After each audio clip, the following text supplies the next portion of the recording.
Welcome back to New York Yakety Yak, the Talkback series about the Unsleeping City Chapter 2. You're here with Kelsey, Stephen, and Stephen, Kelsey. Hello. First battle episode. First battle episode. Getting to see the tokens and things they made for Roll20. Tons of art in this episode. They basically arted up every aspect of the combat that they could. Yeah, having so much art of all of the villains and stuff because we don't have minis of those was really nice. Yeah, I liked that. I liked the revealing the cars as they got to them, which like mechanically makes sense anyways. It was just a little extra nice to have that even as the viewers. Yeah, it was. It definitely didn't have like a train car sort of thing in the background, and so yeah, watching through it, especially the second time, I don't know if anyone else has watched Infinity Train on HBO Max, but big Infinity Train vibes. Yeah, when it flipped to the anti-populi infected versions of the trains, and these just like suddenly it's the woods, suddenly it's a laboratory. Pete Art being so cute with his little teapot.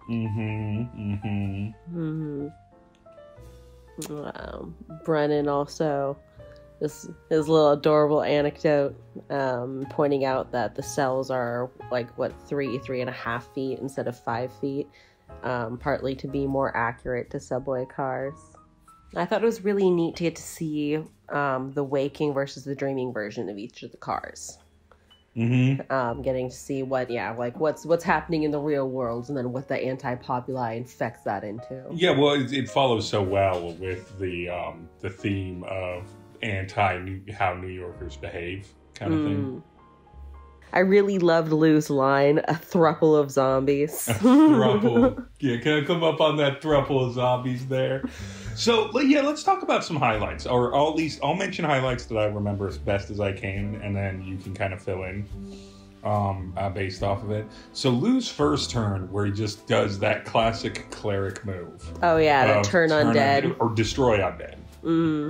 Because of the level he can cast it at.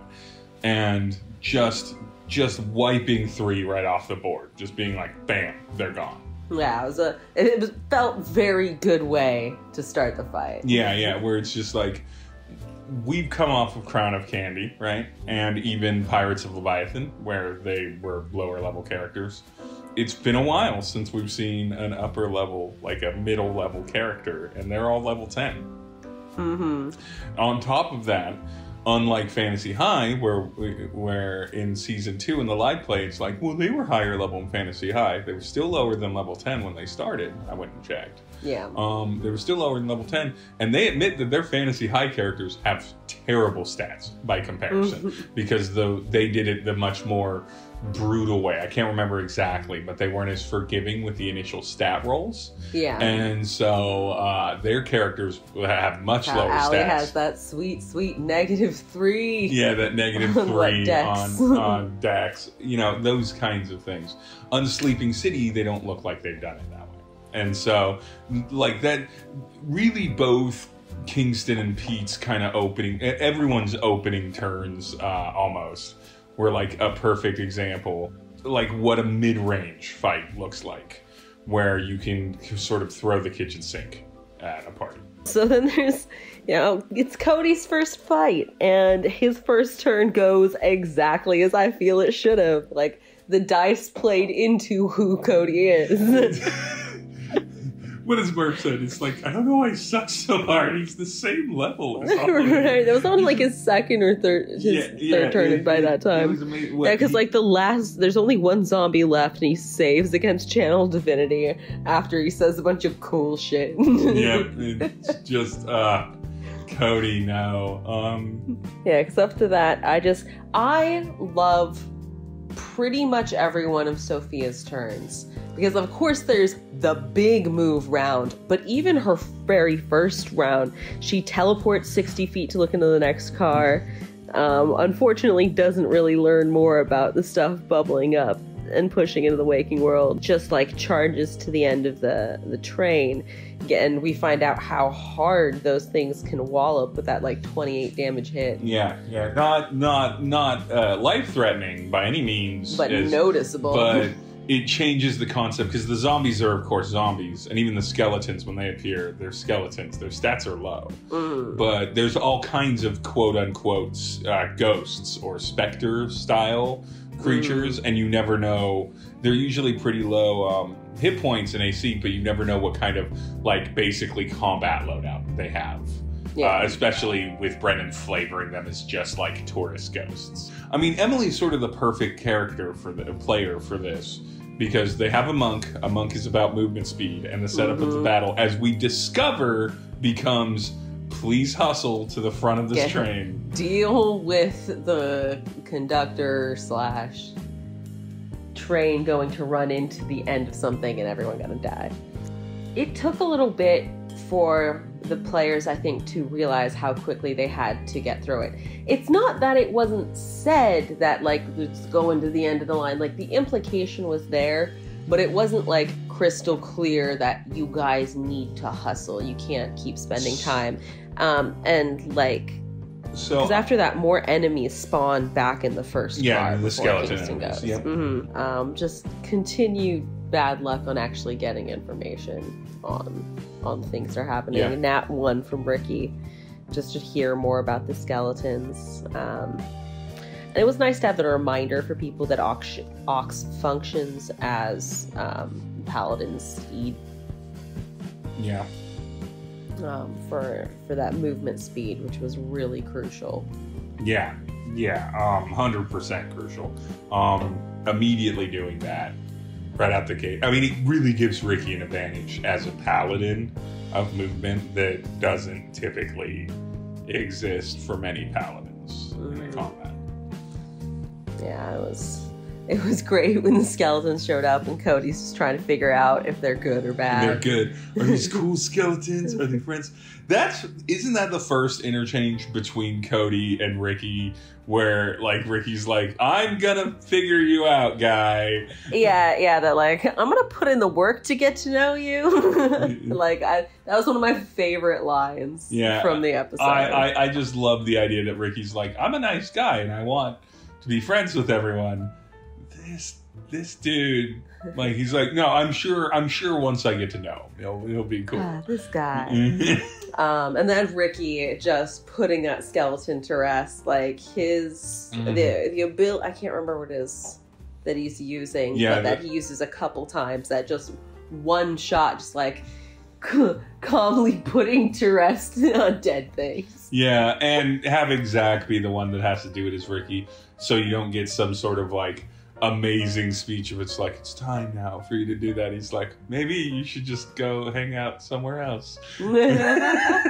like just this sort of earnest, simpleton kind of delivery of the priest doing that. And I like that Brennan is trying to come up with, since he's a Path of Redemption paladin that's trying not to be as hitty, Brennan is trying to make sure that he understands that his roles to attack don't have to be phrased as roles to attack. They can be just, this is the amount of weakening you cause to this, or interruption you cause to this enemy being aggressive towards you.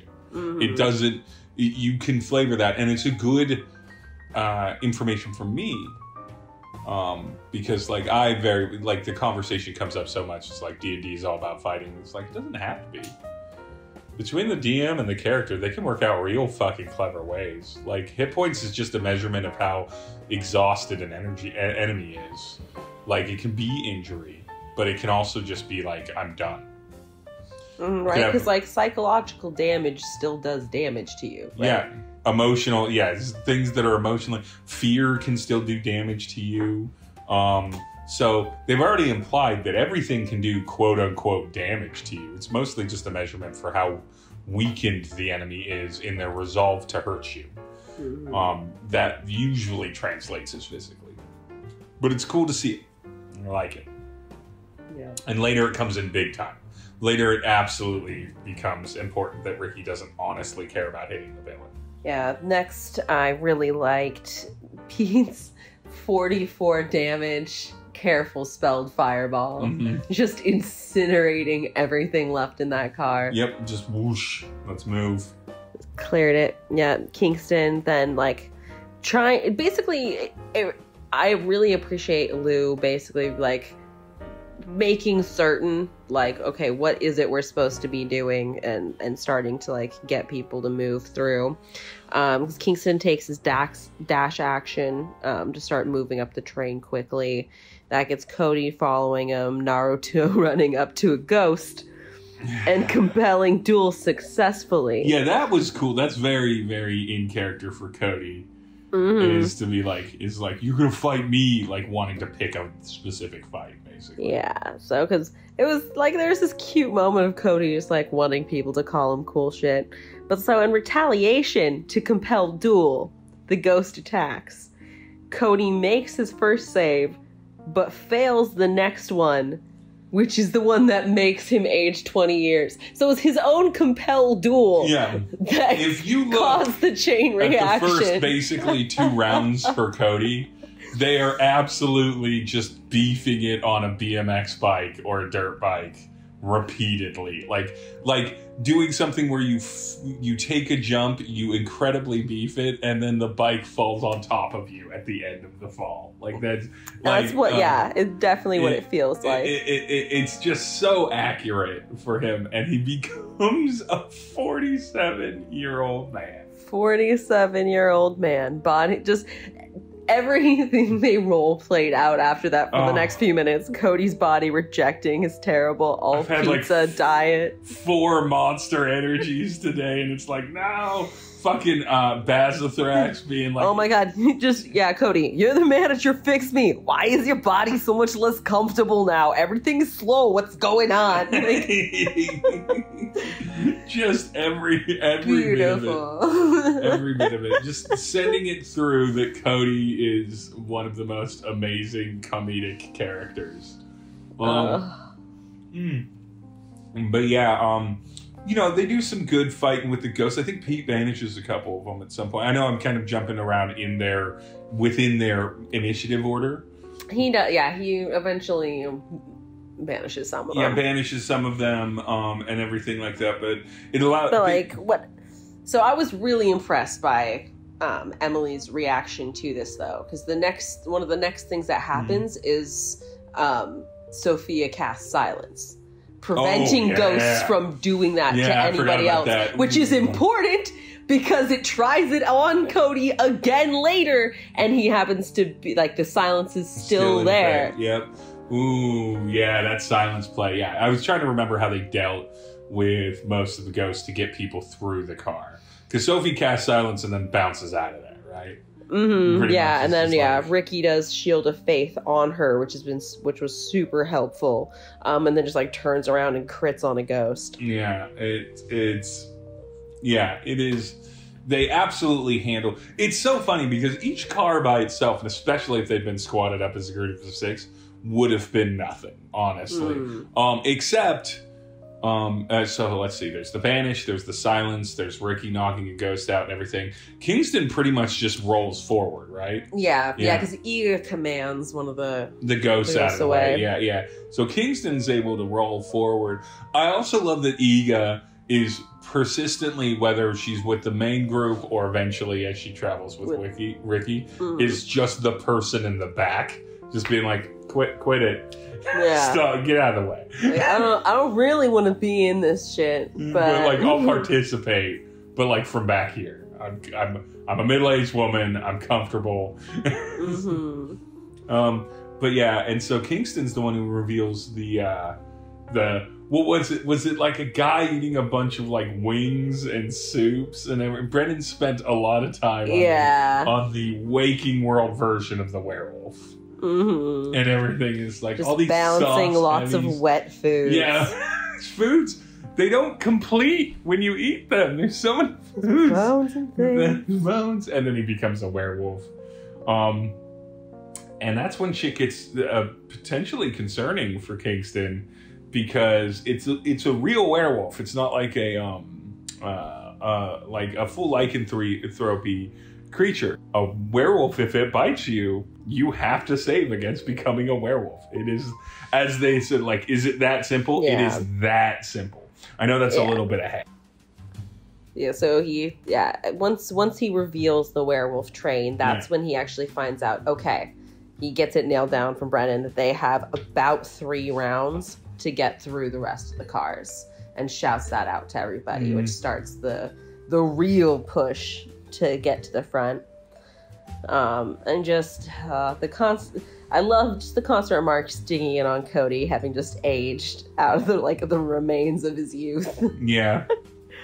And just every throwaway line of Cody's. Like, Murph is so good at these just like stupid little behaviors or things, like whispering to himself, gotta go out all out just this once. And then fucking hitting a nat 20. Oh, when he goes so overboard on that one ghost. On that one ghost, yep. Yeah. Doesn't he do 60 some odd damage or something? 67. Oh. And just then just some of one of the few like technical difficulties of like the backgrounds and stuff remote trying to show the nat 20s. Yeah. And it's like no, disappearing the frame of focus. There's not a human body in there. It's blacking out anything that isn't a human being. I loved Cody waffling, like being at first, because like right after that happens, like I had to lose 20 years to be able to do that. I'm okay with it. Yeah. And then just later, being like, I'm still full of youth. And yeah, I have I know I like the darkness and death and stuff, but I have a zest for life. Next is the turn I remember most from the episode. Like hearing what Kingston said, Sophia's just insane movement turn. She is inside of 4 trains that turn, because there's the one she starts in, immediately moves through Kingston's, and I believe she goes all the way through one to end in the Headless Horseman. Yeah, because she goes through the vampire train. Yep. Yeah, and then ends in the Headless Horseman. Does she end at the end of the Headless Horseman's one too? Because I think she gets past it. Maybe. Yeah, I feel like he gets an opportunity. I feel like I might be wrong. No, I don't think so, because I think she just barely gets into that train with her movement. That's how she manages to be in 4 of them. It's like this is the big one of the big reveals of what's in these trains, which is cool because it lets Brennan. It makes sure it kind of stacks up those descriptions of what's going on in a train. Which at first I read is a little bit like, it makes them a little bit more superfluous. But it's actually nice to get them back to back, where it's like you really get to see the time Brennan must have spent being like, all right, what's a list of annoying behaviors in a train? Mm-hmm. Oh, yeah. And like classically shitty things to do. For subway trains, also for buses, any sort of mass transportation, right? Mm-hmm. Like the dramatic room of the vampires. Oh, yeah, which I'd literally have a note. Of course, Sophia would unveil the emotional turmoil train. Yeah, right. And so, a couple arguing. And then eventually... Yeah, a couple arguing and trying to befriend someone with headphones on. Mm-hmm. That one's deep and personal, and I hate it. Yeah. They're reading a book with headphones on. But so Sophia's movements is just like, it's what a monk is for. We got to see it in Crown of Candy with Zach as Cumulus too, but it's cool in a train where you get to reveal things. And this is one of the things I like about Roll20 for this one, is it's so very easy to do layer reveals in Roll20. In as much as I would have loved to physically see it, the physical efforts of being like, all right, here's train car 1 and 2 and 3, and having a group spread across all the train cars and having cameras for that in the dome for Dimension 20 would have been... So I feel like it would still just be like the 1 or 2 overheads, and all the train cars would just have roofs, and they would just take the roof off when they got there. But then trying to get the angles on that. Yeah, it would be a lot of us staring at the one shot shot of directly overhead. Yeah.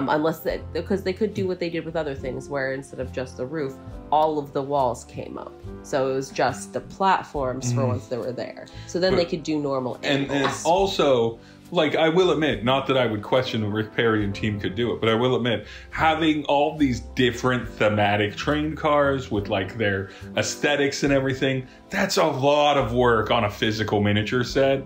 And it's... Yeah, because it means you need to have basically, like, a full set of a regular train, and then customize each internal cars. It's a lot of work. And so... absolutely, they could have done it, and it would have been super cool to see.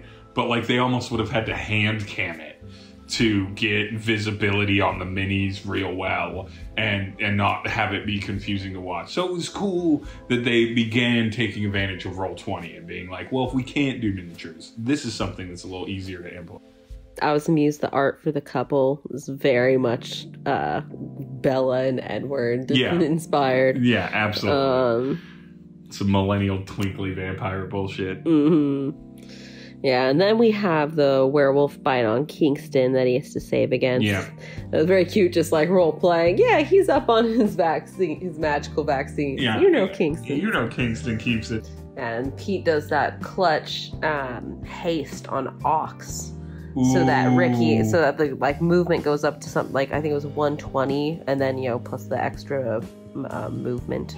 Yeah, Ox can move something like 200 and some odd in a single round. Yeah, like it meant he had to break concentration on banishment.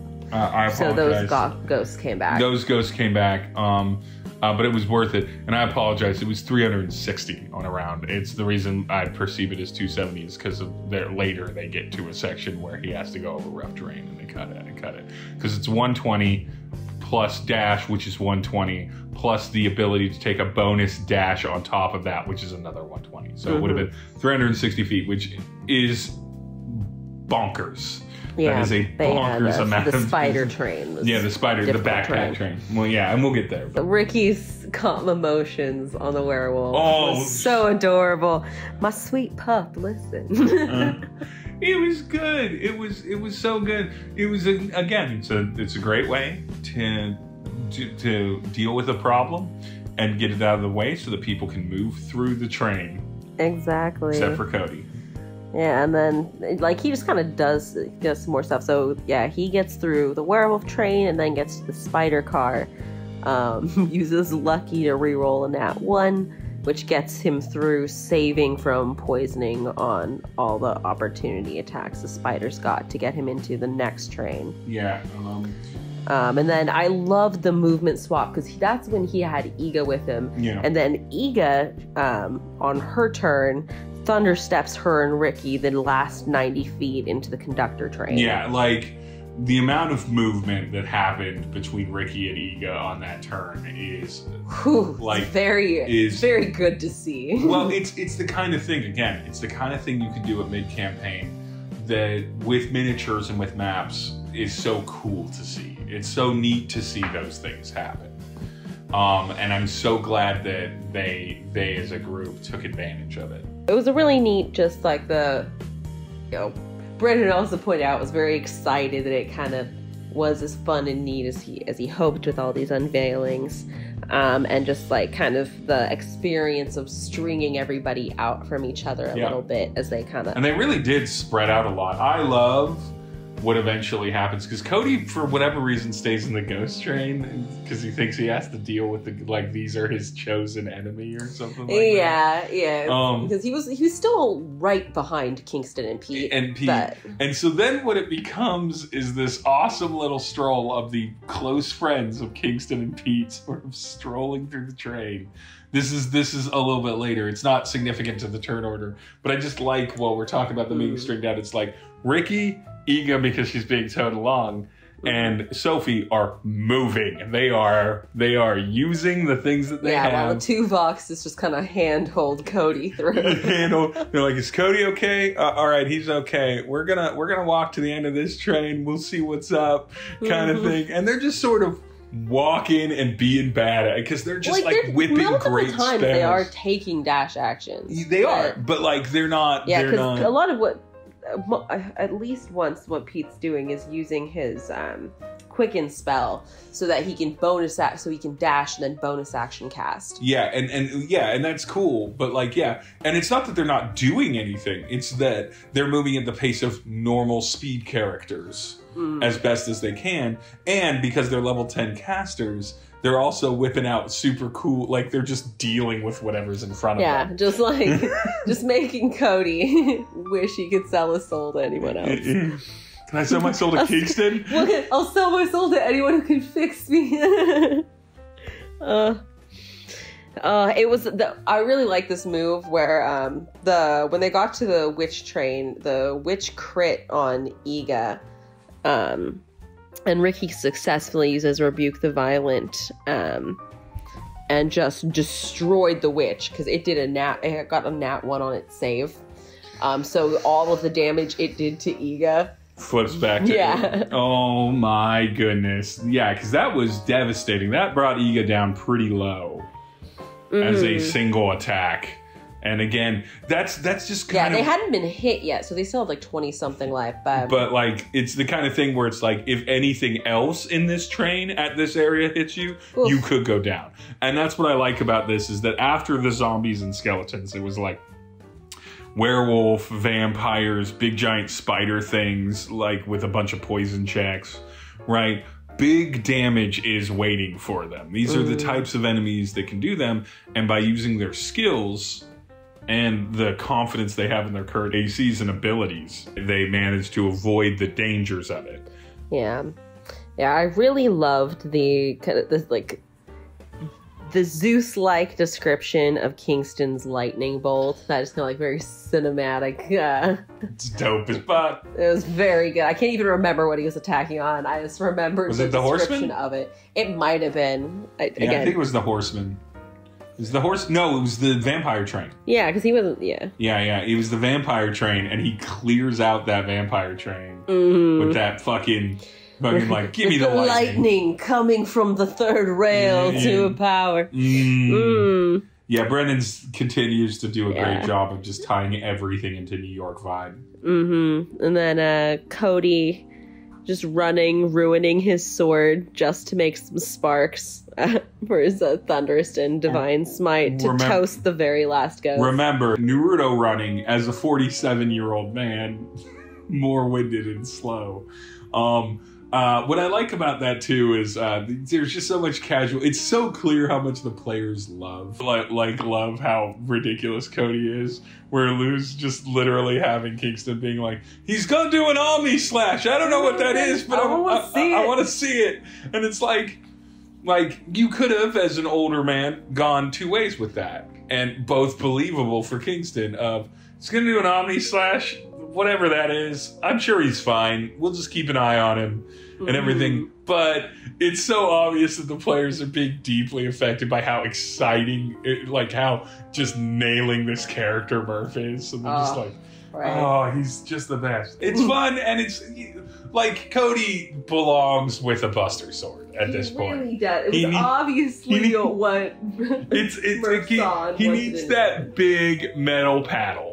That the Buster Sword is. That giant metal. Who's to say he didn't have multiple? It's a replica sword. Yeah, it's 100%. I love the idea of a replica sword good enough to actually injure people. In a sword way, and not just like I poked my eye, or it fell on me and hurt. Well, I think that's what I liked about the conversation with the cops in the first episode, where they mentioned, but you can't file it down to this. So the insinuation that he sharpens them, so even though they're crappy and going to they're all weighted wrong and shit. He's at least made them sharp. Yeah, he's made them dangerous. So Sophia, like a fucking boss, using Step of the Wind again to run 180 feet across the top of the last few train cars to also be on top of the conductor train. Also being on top of the conductor train. God, and then Cody just using all his spell slots. Attacking the last ghost that came back from Pete's banishment. Yep. He does 38 damage, so he doesn't quite kill the fucking ghost because it hadn't been hurt at all yet. So it goes, and that's when Sophia's silence stops. Yeah, that could have been real bad. He could have become a 67-year-old man. Right. And instead, Sophia's silence just shuts it down.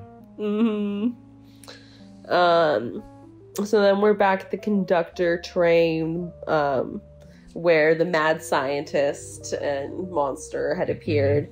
And so the monster jumps through the roof to meet Sophia. Just misses both times. And I really like just the, this monk just, dodging and weaving on the roof of the train. Roof of a speeding train. It was very cinematic action movie. It was running on top of a speeding subway and then getting into a fist fight up there. Yeah, and then I think it cuts back to the Headless Horseman after that. I just appreciate that for as much damage as it could potentially do, it was happily mostly ineffective against the squad. Yeah. Because with Sophia's amazing dodge of, taking no damage from it, and then everyone, here, when it attacked, saved, and it rolled pretty low. So since it was halved, it was only, 8 damage. Yeah, it was some single-digit damage. Yeah. And everything, when obviously it's one of those things that's I could do, fireball level damage. If you let me. If the dice roll that way. The dice don't always roll that way. Now, so that was pretty sweet.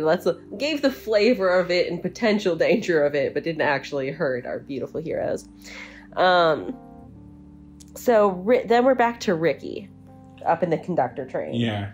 And so I really like this because this again really shows that kind of back and forth of wanting to attack, but that's not who Ricky wants to be or is trying to be anymore.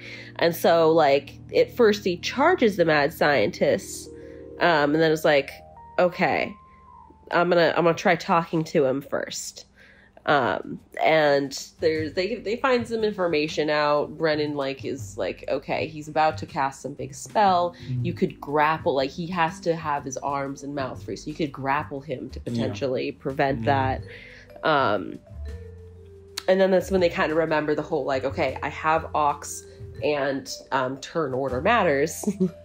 So having Ox knock him prone, and so there was a moment where he was about to have him grapple, and I was wait, I'm going to look at this panel. I'm going to look at the panel of the train. And that's that perfect. That's that collaboration. When you're playing something where you're a bit more or less likely to be violent because that's what your character is, it's both a collaborative team effort from that player and the DM to come up with how that works.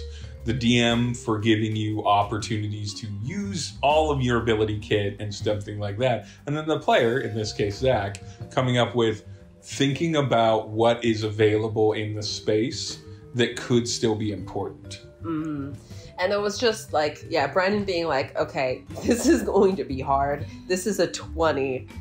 And fucking Zach getting that nat 20 and Brendan being what do you need to get it? A nat 20? Ricky's got 10 intelligence. And it's so good though. It was so satisfying because it's you look at this and that. In my mind, I was thinking it's well, if Ricky was on, a firefighter, he might have some driven emergency truck and some emergency training. And so they just and then explain just tying it back to his love of safety. Yeah, his love of safety. And he's well, how do you break a train? That would be the thing he would remember, is to stop the train from coming off the rails or slamming into something. Stop a runaway train? Yeah, it's so satisfying because you have Sophie in the middle of the battle with the big bad for this battle, the boss character for this battle, being the Frankenstein monster. And Ricky is supposed to fight, they did a cool job of it's okay, we're going to divide and conquer these two aspects of this. Yeah. And Sophie's up there in the mix with him and keeping him out of the way. And then Ricky just doesn't engage. And that meant that the battle finished. Because the point wasn't to kill everything on the train. It was to stop the train. It was to save everyone who was on the train. And so it was a great, sort of thing where it's almost any normal D&D campaign, you clear the enemies and then loot the room and investigate. And instead it's we don't need to do it in that order. Then it was neat seeing the fallout of everything goes back to reality. Sophia's suddenly on the roof with a frightened weeping. I'll help you get through this. Ricky just like half-assedly lying about someone puking on the train. Somebody threw up. That's what I was told. Anyway. And Sophia, I threw up. It was me. Then everyone kind of sees the anti-populi tide moving back away. And they get narrated to them, you know, that it definitely still exists and came from somewhere, that this was more like a tide, not the... Not just not just something that could patch up. Yeah. Not the ocean. Yeah, and then we get, like, he kind of reinforces again that, you know, these are dreams that were pushed here trying to get away from something. That it wasn't like they wanted to be here and crossed over like the dreams in the first season. Ricky and Kingston doing the health check, the medic checks on Cody to figure out if they could reverse it, and finding out they had 24 hours to get a greater restoration, which is not a light spell to find, to get a greater restoration. And Kingston's delivery, I was like, it's cool, we can do it, but we're just gonna have to hustle a bit, not a lot, but a bit. Cody's like, fuck. Not trying to stress you out, but then Kingston gets another weird "what if anything stays" interaction. Yeah, that's a cool bring around theme at the end of this episode. Yeah, bringing it back to the disappearance of things that made New York, New York. Yeah. Things closing, and then taking it directly to Goliath with her mentioning, her building trying to bought out the person Kingston talking to. Yeah.